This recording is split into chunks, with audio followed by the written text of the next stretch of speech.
Tersusunlah Hernando Ari sebagai penjaga gawang utama. Kemudian Dusan Stevanovic dan Johannes Kandaimu menjadi center back. Reva Adi sebagai fullback kiri dan Nuri Fasya sebagai fullback kanan. M. Hidayat sebagai defensive midfielder, Alwi Selamat sebagai central midfielder, dan Z Valente sebagai attacking midfielder atau playmaker. Kemudian di sayap kiri diisi oleh Sho Yamamoto, sayap kanan diisi oleh Bruno Moreira, dan striker diisi oleh Paulo Victor. Kita dihadapkan pada pilihan, kalau kita habis-habisan, risikonya adalah terjadi sesuatu di turnamen, atau ternyata di tengah-tengah turnamen ada begitu banyak kasus sehingga yang mengakibatkan turnamen harus dibatalkan dan itu berdampak ke Liga 1, ya kita harus memikirkan risiko itu juga.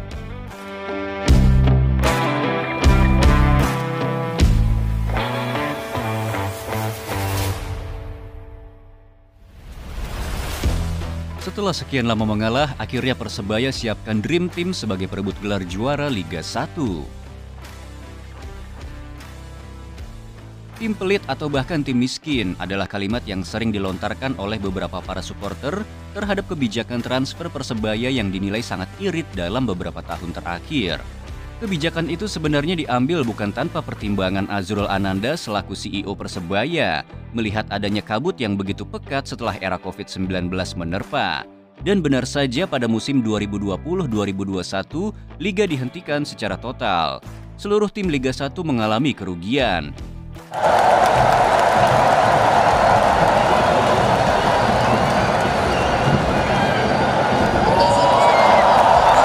Bahkan tim dengan kekuatan finansial seperti Bali United pun merilis kerugian mereka lebih dari 20 miliar rupiah. Kemudian demi menyelamatkan kompetisi dan klub-klub yang ada di Liga 1, musim 2021-2022 terpaksa diselenggarakan, namun menggunakan sistem bubble yang dinilai bukanlah seperti liga reguler sesungguhnya. Saat itu liga terasa hambar yang mana tak ada getaran dan gemuruh supporter, ditambah lagi sistem home and away dihapuskan. Kemudian musim 2022-2023 lebih parah lagi. Tim seluruh Liga 1 seperti diprank, yang mana liga tak berjalan dengan semestinya. Belum separuh musim berjalan, Liga 1 terpaksa dihentikan akibat tragedi Kanjuruhan. Yang mana kemudian liga akhirnya berlanjut namun dengan sistem yang terkesan memaksa atau sistem kejar tayang. Bayangkan klub harus bermain 3 pertandingan hanya dalam waktu 1 minggu agar kompetisi selesai dalam waktu yang telah ditentukan. Yang paling anehnya lagi, PSSI sampai turun tangan untuk membantu salah satu tim mencari kandang atau stadion bermain, saking ditolaknya tim tersebut di banyak kota. Bayangkan begitu banyak klub yang telah jor-joran di awal musim, kemudian harus gigit jari akibat ketidakjelasan kompetisi. Namun salah satu tim telah membaca situasi itu jauh-jauh hari sebelumnya. Tim itu ialah Persebaya Surabaya. Tim ini seperti tak peduli dengan komposisi pemain. Saat tim lain jor-joran belanja pemain, Persebaya hanya mengandalkan pemain akademinya saja, kemudian ditambah pemain asing dan lokal versi low budget. Yang saat itu banyak para supporter bilang, jika Persebaya adalah tim paling pelit dalam urusan finansial.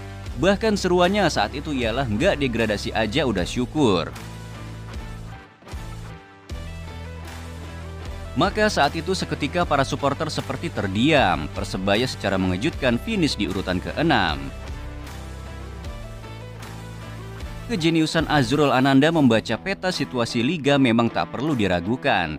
Saat Erick Thohir menjabat sebagai ketua PSSI yang baru, Persebaya seketika berubah. Dari tim yang paling dibilang pelit, seketika berubah jadi tim paling berani dalam urusan transfer untuk memperebutkan gelar juara Liga 1 musim 2023-2024. Tercatat Persebaya telah resmi mendatangkan Bruno Moreira, Johannes Kandaimu, Kadek Raditya, Nuri Fasya, Reva Adi, Ripal Wahyudi, Wildan Ramdhani, Kasim Botan, dan pemain asing yang telah deal namun tinggal menunggu rilis resmi, yaitu Song Uiyong dan tentu saja sang monster dari Serbia Dusan Stevanovic.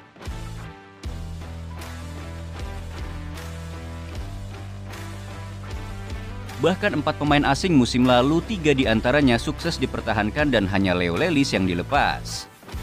Belum lagi masih banyak rumor yang beredar jika Persebaya masih getol mengincar pemain lokal yang sudah matang. Jelas targetnya tak main-main.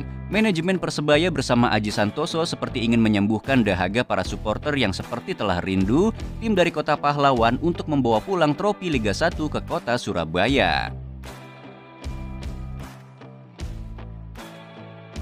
Maka jika Persebaya menggunakan formasi 4-3-3, tersusunlah Hernando Ari sebagai penjaga gawang utama.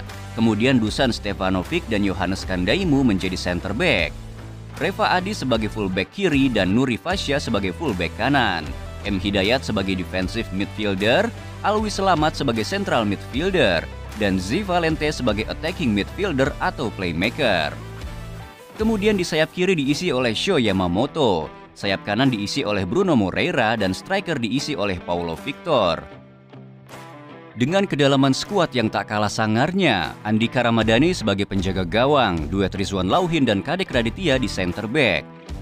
Salman Al-Farid di fullback kiri, Arif Catur Pamungkas dan George Brown di fullback kanan. Andre Octaviansah dan Ripal Wahyudi sebagai defensive midfielder. Brian Pondak dan Denny Agus di central midfielder. Muhammad Iqbal dan Brilian Aldama di attacking midfielder. Kasim Botan di sayap kiri, Wi Yongson di sayap kanan, kemudian Wildan Ramdhani dan Ferdinand Sinaga sebagai striker. Bayangkan dengan kedalaman skuad seperti ini, kemudian sentuhan formasi dan taktik racikan Aji Santoso, apakah yakin tim ini hanya main-main dengan target juaranya di Liga 1 musim depan?